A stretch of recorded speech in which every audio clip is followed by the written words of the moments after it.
From Montana's news leader, this is the MTN Noon News. Good afternoon, everyone. Thanks for joining us on your MTN Statewide News this Monday. I'm Jeanelle Slade. Well, drug maker Moderna says its COVID-19 vaccine is extremely effective at preventing infection. Now, this news comes as cases rise in 49 states. In less than a week, the U.S. has added around 1 million new cases, and many hospitals are on the brink of overwhelmed. Carter Evans reports from hard-hit Salt Lake City. COVID cases are pushing Utah's hospitals to the brink, and things are almost certainly going to get worse, according to Dr. Brandon Webb. We do know it's coming. We're seeing so many cases day over day that unless definitive steps are taken to interrupt the transmission cycle, exceeding capacity is a mathematical inevitability. Grim scenes continue to unfold in El Paso, Texas, where county inmates were loading bodies into mobile morgue trucks over the weekend. The county judge there says using inmate labor indicates the city's level of staff shortages. More than 200 people have died in that city from COVID in the last month. With cases and hospitalizations smashing records, at least 27 states have imposed new coronavirus restrictions on businesses and gatherings in the last 2 weeks. On Sunday in Michigan, which saw at least 496 deaths from COVID last week, the governor announced a 3-week freeze on indoor dining and in-person learning for high school and college students. If we don't take aggressive action right now, we could soon see 1,000 deaths per week here in Michigan. But without more targeted restrictions, hospital systems nationwide could be just weeks away from their breaking point, according to infectious disease expert Michael Osterholm. My worst fear is what we saw happen in other countries where people were dying on the streets. People literally were dying in the waiting room of emergency rooms after spending 10 hours just waiting to be seen. That's going to start happening, and we will see the breadth and the depth of this tragedy. But there is new hope in the fight against COVID-19. This morning, pharmaceutical company Moderna announced its new vaccine is 94.5% effective in phase 3 trials. Last week, Pfizer said its similar version of a COVID-19 vaccine was more than 90% effective. Carter Evans, CBS News, Salt Lake City. Now, the government says both the Pfizer and Moderna vaccines will be free. Both require 2 doses. Health experts say there will likely be doses for some high-risk people by the end of this year and widespread distribution by spring of 2021. Well, here in Montana, officials are so busy they have not yet updated COVID-related numbers today, but this is what we do know.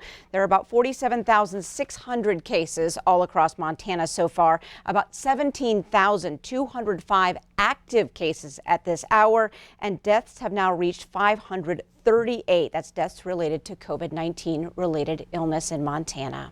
Well, statewide medical systems are overwhelmed. More than 430 people are in hospitals across the state. One surgeon in Missoula is actually helping treat COVID-19 patients because almost 40 of her co-workers have already been forced to quarantine.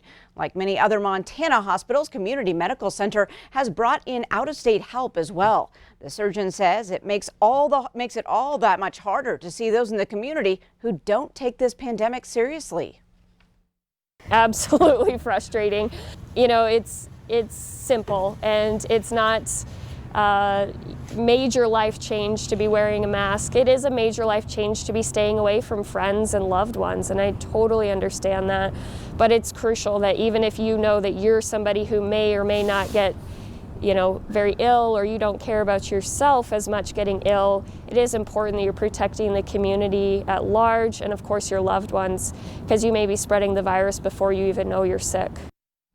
Billings hospitals are also feeling that strain. Billings Clinic reports 83 COVID-19 positive patients, and the hospital is at 108% capacity. The chief medical officer talked about how to ease that workload for staff. They're very stressed. They are working with numbers that they haven't seen before. That doesn't stop. So the best thing we can do as a community to help them is to wash our hands, wear our masks, socially distance, because preventing this from spreading further is the only way we're going to get our healthcare workers the break that they deserve. Now, Billings Clinic, the state's largest hospital, added 20 new beds on Friday, and Dr. Green says the hospital is ready to convert more rooms if necessary. Well, the Bozeman School Board meets tonight to discuss postponing the date for a transition to 5-day in-person learning for Bozeman's middle schools. MTN's Gabby Crevitt shows us why.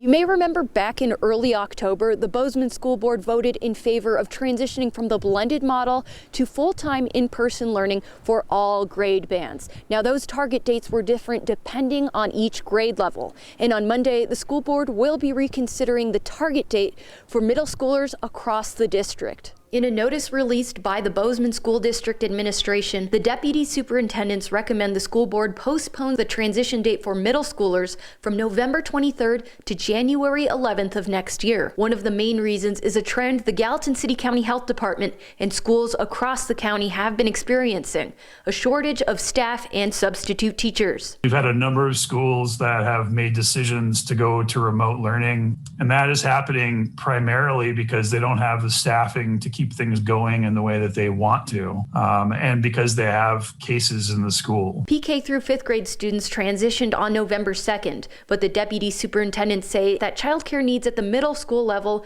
aren't as high. The report also acknowledges the COVID positivity rate in the community is currently at an all-time high, something that teachers have voiced some concern about in school board and board of health meetings. And I can tell you, teachers, much like nurses and doctors and techs in the hospital, are putting everything they can into this, but they're tired and they're stressed, and some of them are scared. Finally, the notice says initial district data shows the blended model contributes to lower student and staff COVID quarantine rates than full-time in-person learning. And on Monday evening, the school board will also be discussing the performance evaluation of Superintendent Bob Connors, who's been on administrative leave since November 2nd. Reporting in Bozeman, Gabby Crevitt, MTN News.